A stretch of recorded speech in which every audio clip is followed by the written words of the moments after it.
आप सभी को जय श्री कृष्णा, राधे राधे। तो आज फिर सुनाते हैं लड्डू गोपाल। ये एक ऐसी सत्य घटना जिसको सुनकर आपके मन में भी ये लगेगा कि लड्डू गोपाल अगर रखे हैं या कि हमारे घर में पहले से भी पूजित हैं तो उनके साथ हमको कैसे रहना चाहिए, कैसे बर्ताव करना चाहिए, कैसे उनकी सेवा करना चाहिए। और अगर आप सेवा नहीं भी करते हैं तो आप उनके साथ गलत मत करिए। जैसे इस कहानी के माध्यम से आपको सुनने को मिलेगा। नहीं तो आप जितने का पुण्य नहीं करेंगे उतने का आपको महापाप लगेगा। इसलिए भगवान चाहे वो किसी के हों, कोई भी पूजा कर रहा हो, कोई किसी के भी पूजित हों, लेकिन आप उनके साथ कभी गलत व्यवहार नहीं करें। क्योंकि ये जो लड्डू गोपाल है ना, ये साक्षात बिहारी जी का रूप है, बाल कृष्ण का रूप है। तो उनके साथ अगर हम अच्छे भाव से सेवा करते हैं, उनकी इतनी कृपा बरसती है ना कि आप उनकी कृपा संभाल नहीं पाएंगे। इतने दयालु, इतने कृपालु हैं। और ये चीज़ वही समझेंगे जो लड्डू गोपाल के भक्त हैं या कि लड्डू गोपाल की सेवा करना चाहते हैं। तो अगर आप भी सेवा करना चाहते हैं तो वीडियो को पूरा देखिएगा और इस माध्यम से, वीडियो के माध्यम से आपको समझ में आएगा कि हम कहाँ कहाँ जाने अनजाने गलतियां कर देते हैं, जिससे हमें कितना पाप लगता है, कितना पाप भोगना पड़ता है हमें। तो कभी भी आपसे जाने अनजाने गलती ना हो, इसलिए ये वीडियो बनाने का उद्देश्य और कुछ भी नहीं है। यही है कि वीडियो के माध्यम से आप लड्डू गोपाल की भक्ति बढ़े, जन जन तक उनकी भक्ति पहुँचे। और जो सेवा करना चाहते हैं या कि लड्डू गोपाल को लाना चाहते हैं घर में, तो ये लड्डू गोपाल के बारे में जान सकें कि वो कितने दयालु और कितने कृपालु हैं और अपने भक्तों के ऊपर कितनी कृपा बरसाते हैं। बहुत ही दयालु हैं। आप एक बार उनसे जुड़ के देखिए, उनके साथ कोई भाव बना के देखिए, उनसे कोई रिश्ता बना के देखिए। चाहे किसी भी रिश्ते में बने, कोई भी इष्ट हो ना, कोई भी भगवान हो, हम जब तक उनसे कोई रिश्ता नहीं बनाते, किसी भाव के साथ नहीं जुड़ते, तो हमें वो अनुभूति नहीं मिलती है। आप ठीक है, ये तो है कि वो भगवान है, अच्छी बात है, और हैं भी वो भगवान, लेकिन आप उनके साथ किसी संबंध में बने। संबंध में बनने का मतलब है कि आप उनसे कोई रिश्ता बनाइए, चाहे वो भाई का बना लीजिए, पुत्र का बना लीजिए, गुरु का बना लीजिए, किसी का भी बना लीजिए, मित्र का बना लीजिए। लेकिन जब हम किसी रिश्ते के साथ उनकी सेवा करेंगे, पूजा करेंगे, तो हमारे अंदर वो भाव उत्पन्न होते हैं, वो भाव पता चलते हैं, हमें अनुभूति कराते हैं हमारे बाल कृष्ण, हमारे लड्डू गोपाल उस रूप में। जैसे कि ये जो मैया थी, ये लड्डू गोपाल को अपने लाला के रूप में सेवा करती थी और बहुत वर्षों से सेवा कर रही थी। उनके जीवन में एक ऐसा क्षण आया था, इनका जब एक बच्चा हुआ था, ये बहुत पहले की बात है, जब उनकी शादी हुई थी और शादी के 2 साल बाद मैया के एक बेटा हुआ था। और वो बेटा किसी कारण बस बीमार हुआ और फिर ख़त्म हो गया। तो उसमें दुखी इतनी अम्मा, वो जो अब अम्मा हो गई, मतलब अब बूढ़ी हो गई, बुजुर्ग हो गई, पहले वो इतनी दुखी रहने लगी थी कि मतलब पागलों जैसे हो गई थी कि पहला बच्चा और वो इस तरीके से हो, 1 डेढ़ साल वो बच्चा जिया। और वो अम्मा बताती थी कि इतना प्यारा बच्चा था उनके, उसके बाद 2 बच्चे हुए, लेकिन वो कहती हैं कि जो वो छवि थी, जो जितना प्यारा था, इतना सुंदर, आज तक मैंने वो वैसा बच्चा कहीं देखा ही नहीं है, इतना प्यारा। और कहते भी हैं लोग कि जो जीव ज़्यादा दिन के लिए नहीं आते हैं ना, वो हमेशा इतनी मनमोहक छवि लेके आते हैं, इतना प्यार लुटाने के लिए आते हैं कि जिसकी याद हम जीवन भर रखें और भूल ना पाएँ। तो ऐसे ही था वो मैया के साथ। उनका बेटा जो होता है वो 1.5 साल के बाद ख़त्म हो जाता है। तो वो जो मैया थी, वो एकदम बिल्कुल दिन रात वो बच्चे के उसमें वियोग में दुखी रहें, पागलों जैसी हो गई थी। तो वो जो अंकल थे, क्योंकि वो वृंदावन क्षेत्र के ही थे, आसपास के गांव के थे, तो वो उनको मैया को वृंदावन घुमाने के लिए लेके आए कि थोड़ी सा इसका मन बहलेगा और बिहारी जी के दर्शन करेगी तो थोड़ी मन इसका शांत होगा। तो लेके आए बिहारी जी को, और फिर जब वो वहाँ पे लेके आते हैं, दर्शन कराते हैं, और फिर जब उन्हीं गलियों से जब निकलते हैं तो वहाँ पे बड़े सुंदर से उनको लड्डू गोपाल दिखते हैं। और एक लड्डू गोपाल को देख के ना वो भैया बिल्कुल वहाँ पे खड़ी हो जाती हैं और देखती रह जाती हैं। उनको उस लड्डू गोपाल में, वो जो प्यारे से लड्डू गोपाल थे, उनको उसमें अपने वही बेटे की छवि दिखती है और वो देख के उन लड्डू गोपाल को रोने लगती है। उसको मतलब वो अपने हस्बैंड से कहती है कि मुझे ऐसा लग रहा है कि मैं इनको गले से लगा लूँ, मुझे लग रहा है कि मेरा मुन्ना है, मतलब जो भी उसका नाम रखी थी वो है। और खूब रोती हैं अपने हस्बैंड से गले लग के। तो वो क्या करते हैं, उनके जो हस्बैंड हैं, तो वो लड्डू गोपाल उनको ले देते हैं, मतलब निछावर दे देते हैं दुकान वाले को, और वो लड्डू गोपाल ले आते हैं। अब वो मैया उन लड्डू गोपाल को अपने बेटे के जैसे, उनको अब ये जो दुख था, इतनी तकलीफ में रह रही थी वो मैया, इतने 2 साल तक वो बहुत दुखी रही वो बच्चे के ख़त्म होने के बाद। लेकिन जब से वो वृंदावन से आई थी और वो लड्डू गोपाल को लेके आई थी, तब से मैया बिल्कुल बदल गई थी। वो वाली मैया थी ही नहीं जो कि दिन रात रोती रहती थी। बहुत खुश रहने लगी थी, उनकी सेवा करने लगी थी, और वही बच्चे के रूप में एक भाव सा हो गया था कि ये मेरा बच्चा है, ये मेरा लाल है। उसी उसमें उनकी सेवा करने लगी थी। और सेवा करते करते बहुत दिन हो गए। मैया के इसी बीच 2 बच्चे भी हुए, और अब तो बड़े हो गए हैं बच्चे, और उनकी शादी भी हो गई है। तो मैया, लेकिन उनका जो रिश्ता है लड्डू गोपाल से बच्चे के भाव में, वो आज भी वो लड्डू गोपाल को उसी भाव में वैसे ही सेवा करती हैं जैसे हम एक छोटे से बच्चे की सेवा करते हैं। इतना भाव है, इतना लगाव है उनको अपने लड्डू गोपाल से। मैया कहीं भी जाती हैं अपने लाला को, अपने लड्डू गोपाल को लेके जाती हैं। अब तो वो अब थोड़ी सी बड़ी हो गई हैं, क्योंकि जिम्मेदारी ख़त्म हो गई हैं, बच्चों की शादी हो गई। तो अब वो वृंदावन, चाहे पूर्णिमा हो, अमावस्या हो, कुछ भी ऐसी खास तिथि हो, तो वो वृंदावन जाती हैं और गोवर्धन परिक्रमा लगाती हैं। और जब वृंदावन जाती हैं तो अपने लाला को, अपने लड्डू गोपाल को साथ में लेके जाती हैं।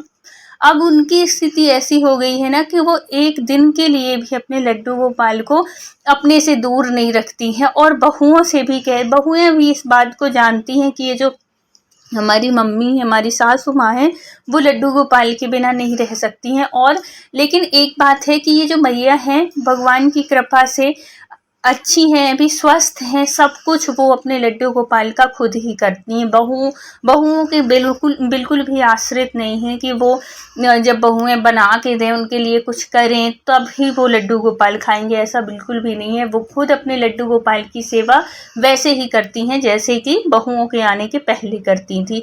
सुबह उनको दूध पिलाना, फिर भोग लगाना, नाश्ता, दोपहर का सब कुछ वो लड्डू गोपाल का मैया खुद करती हैं। बहुओं का कोई, अगर बहू खुद से कुछ बना रही है, कुछ ला रही है, तो कोई कभी मना नहीं करती हैं। लेकिन कभी वो ये भी नहीं कहती हैं कि बेटा तुम आज इनके लिए ये बना दो। खुद से स्वेच्छा से अगर वो बना के उनको दे रही हैं तो कुछ कभी मना नहीं करती, भोग लगा देती है, खुश भी हो जाती है मैया, लेकिन कभी कहती नहीं है।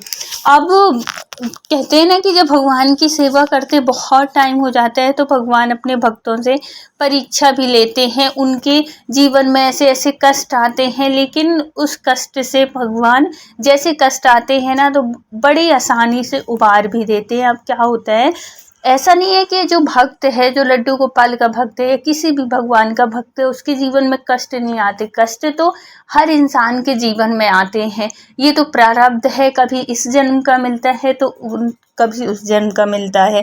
लेकिन जीवन में, सबके जीवन में कष्ट आते हैं, दुख आते हैं, तकलीफ आती है, खुशी आती है, सब कुछ आता है। लेकिन जो भगवान के भक्त होते हैं ना, वो तकलीफ, वो कष्ट बड़े आसानी से उनके जीवन से निकल जाते हैं। मतलब उस कष्ट का बहुत ज़्यादा भोगना नहीं पड़ता, बड़े आसानी से हो जाता है। लेकिन एक दिन क्या होता है कि ये जो मैया थी, मैया का जो मंदिर, मतलब जहाँ भगवान बैठे थे, वो एक रूम सेपरेट था। वहाँ पे कोई, मतलब ऐसा नहीं कि वहीं पे बिस्तर है, वहीं पे सब कुछ, ऐसा कुछ भी नहीं। सिर्फ वो मंदिर के पर्पज़ से एक रूम उन्होंने बना रखा है कि वहीं पे भगवान का सब कुछ है। भगवान की अलमारी है, भगवान का, मतलब जो भी भगवान की ज़रूरत की चीज़ें हैं सब वहीं रहती हैं, उसी रूम में। वो पूजा वाला रूम ही कहलाता है।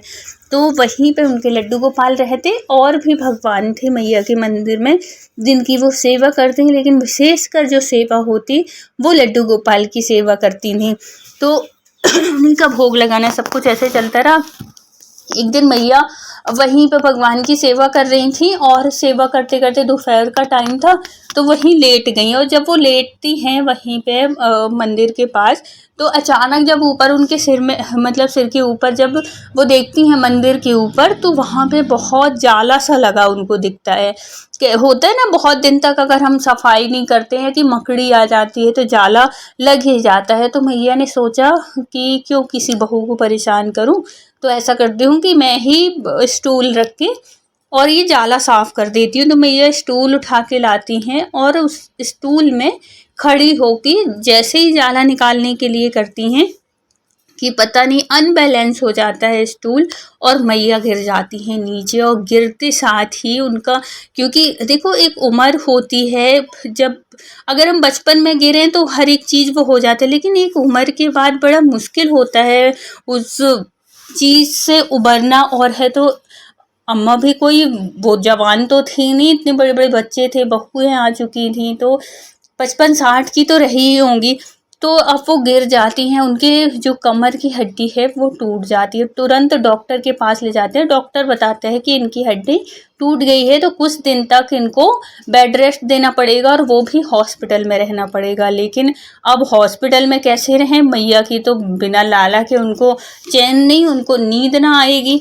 अब वो परेशान हो जाती हैं कि हे भगवान, मैं रह लूँ, मुझे कोई दिक्कत नहीं है, हॉस्पिटल में भी कोई परेशानी नहीं है, यहाँ सारी सुविधा है, लेकिन लड्डू गोपाल का क्या करूँ मैं? लड्डू गोपाल को यहाँ हॉस्पिटल में ला नहीं सकती, उनका कुछ कर नहीं सकती। और है तो क्या पता, ये डॉक्टर 1 महीने के लिए कह रहे हैं रहने के लिए, कितने दिन लगते हैं, कैसे क्या होगा मेरे लड्डू गोपाल की, कौन सेवा करेगा? तो फिर बहुओं को बुलाती हैं, बच्चे कहते हैं कि माँ तुम परेशान मत हो, जैसे तुम्हारे लड्डू गोपाल की सेवा हो रही थी वैसे ही होगी। और गर्मी का टाइम था तो गर्मियों में तो बच्चों की छुट्टी होती है, तो बड़े जो बहू थी उनका एक बेटा था जिसके कि छोटा था, बहुत बड़ा नहीं, छोटी बहू, अभी छोटी बहू के बच्चे नहीं थे तो उसको कोई दिक्कत नहीं थी, वो तो कभी भी अपने मायके चली जाती थी। तो ये जो बड़ी बहू थी ये गर्मी की गर्मी ही अधिकतर अपने मायके जाती जब बच्चे की छुट्टी होती। तो इसकी छुट्टी हुई, ये हॉस्पिटल में थी और वो मतलब 10-15 दिन हो चुके थे, तो फिर छुट्टी भी निकली जा रही थी। तो उसने एक दिन माँ से बोला, इन्हीं से अम्मा से बोला कि अम्मा मैं कुछ दिन के लिए 10-15 दिन के लिए हूँ आऊँ मायके, अभी तो है ये छोटी के लिए, बोले देवरानी के लिए। तो वो अम्मा भी बोल देती है कि हाँ ठीक है, नहीं तो फिर तुझे मिलेगा नहीं, तू चली जा। अब ये जो छोटी वाली बहू थी ना, ये थोड़ी ज़्यादा वैसी थी, मतलब अपनी फ्रेंड सर्कल में ज़्यादा रहना, घूमना फिरना इसको ज़्यादा पसंद, घर गृहस्थी का काम इसको ज़्यादा पसंद नहीं था। और हर काम ना इसको बड़ा वो लगता था, बड़े कष्ट सा होता था इसको अगर कोई कुछ कह देता। अब सारी जिम्मेदारी इसी के ऊपर आ गई, क्योंकि जेठानी तो चली गई, नहीं तो अधिकतर जेठानी संभाल लेती थी। अब वो भी अब साल भर जाती थी, माता जी की ऐसे हो गया तो अब वो 15 दिन रुक गई। 15 दिन और बचे थे स्कूल खुलने से, तो उसने बोला कि मैं हो आती हूँ। सास ने भी बोल दिया, पति ने भी बोल दिया, क्योंकि सबको पता था भाई कि 15 दिन के लिए ही मिल रहा है। अब ये जो छोटी बहू थी, अभी तक बहू ये बड़ी वाली थी, तब तक लड्डू गोपाल की सेवा बड़ी अच्छे से हो रही थी, कोई दिक्कत नहीं हो रही थी, सब आराम से चल रहा था। लेकिन अब क्या होता है कि इसने लड्डू गोपाल, बड़ी बहू तो बहुत सालों से देख रही थी, तो उसको लड्डू गोपाल के प्रति भाव था, मतलब वो समझती थी भगवान की सेवा और ये कभी गलती ना हो जाए, ये सब चीज़ें वो ध्यान रखती थी। लेकिन ये छोटी बहू को इतना वो नहीं रहता। अब ये क्या करती, सुबह जो, और इनके घर में एक कुत्ता भी पला था, क्योंकि बड़ा सा घर था, तो आजकल तो हर घर में चाहे गाय हो या ना हो, कुत्ते आपको हर घर में मिल जाएंगे। तो ऐसे ही था उनका भी, उनके घर में भी कुत्ता पला था। तो ये क्या करती, सुबह भोग लगाती, दूध का भोग लगाती, और मतलब वो दूध रखा है तो रखा है, कोई परवाह नहीं, क्योंकि वो बड़ी वाली जो बहू थी वो दूध का भोग लगाती और वही भोग अपने बच्चे को दे देती, वही दूध अपने बच्चे को दे देती, वो बच्चा पी लेता था। लेकिन अब ये छोटी वाली दूध पीती नहीं थी, और ये ध्यान केयरलेस जिसको बोलते हैं ना, वो थी। इसको ध्यान भी नहीं रहता था और भगवान के प्रति कोई भाव भी नहीं था। अब वो दूध रखा रखा रखा रखा, चाहे उसमें मक्खियाँ पड़ रही हों, चाहे चींटियाँ पड़ रही हों, कुछ भी हो रहा हो, कोई फ़र्क नहीं पड़ रहा। रात में जब हस्बैंड आते या कि भगवान को जब सुलाने की, वो माँ जो थी, अम्मा जो थी, वो 4 बार फ़ोन करती, बेटा अब दूध का भोग लगा दे, तो अब खाने का भोग लगा दे, तो अब ये कर दे, वो जो कुछ वो कहती रहती, करती रहती। लेकिन दूध की ज़रूरत नहीं है तो क्यों उठाएगी? अगर खुद पीना होता तो उठा लेती। तो वो दूध पड़ा रहता। फिर ये जो उसके घर में जो कुत्ता था, वो दूध रोटी खाता था। तो शाम को जब उसके हस्बैंड आते थे या कि दोपहर को उसको डॉगी को देना होता था दूध रोटी, तो वो वही भगवान वाला दूध उठाती और उसमें दूध में रोटियां डालती और डॉग को डाल देती, कुत्ते को डाल देती थी। ऐसे ही जब तक वो अम्मा वहाँ हॉस्पिटल में रहीं तब तक चलता रहा। इतना जो कि भगवान का ये प्रसाद होता है, ये पाप पड़ता है, ऐसे नहीं करना चाहिए। जो भगवान का प्रसाद होता है वो अमृत के जैसे होता है, इतना पुण्य कार्य होता है।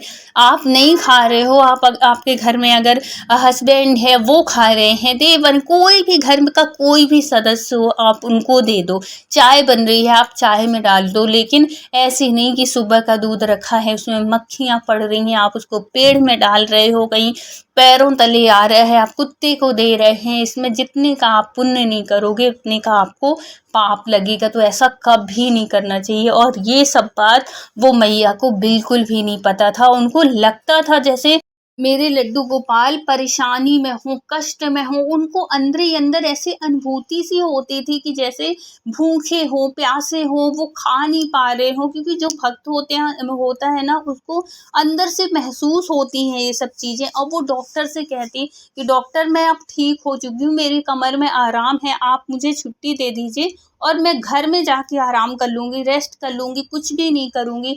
तो बहुत जिद की वजह से एक दिन डॉक्टर वो कह देते हैं कि ठीक है, परसों आपको डिस्चार्ज कर दिया जाएगा। अब वो ये सुन के बहुत खुश हो जाती हैं। और है तो वो दिन भी आ जाता है जब उनको घर जाना होता है। लेकिन जब वो घर जाती हैं, और ये बात अभी छोटी वाली बहू को पता नहीं थी, ये बात बड़ी बहू को तो पता थी, लेकिन हो गया, बातों बातों में भूल गई। अब इसमें कुछ वो भी नहीं था कि नहीं बताना ज़रूरी भी था। और वो जब सासू माँ, ये अम्मा जब जाके पहुँचती हैं, जैसे ही घर जाती हैं और सबसे पहले वो अपने लड्डू गोपाल के पास जाती हैं। और जब वो जाती हैं, देखती हैं, तो देख के दंग रह जाती हैं। एक कटोरा रखा है, उसमें दूध में पपड़ी पड़ी है, दूध के ऊपर इतनी मक्खियाँ पड़ी हैं, ऐसा लग रहा था कि जैसे कितना पुराना दूध हो और मक्खियाँ मर चुकी थी उस दूध के अंदर। ये देख के तो इतनी दुखी हो जाती है। फिर बहू को बुलाती हैं अम्मा और बहू को बहुत समझाती हैं, इतना समझाती हैं कि बेटा ये बच्चे के रूप में है, बाल रूप में है, अगर तुम ऐसी सेवा करोगी तो बताओ भगवान तुम्हारी सेवा से प्रसन्न होंगे कि तुमको और दंड देंगे। तो ये सुन के वो जो बहू थी वो सहम जाती है और फिर पूछती हैं कि ये जो मक्खी पड़ा दूध है इसको क्या करती हो? नाली में डाल देती हो, फेंक देती हो, क्या करती हो?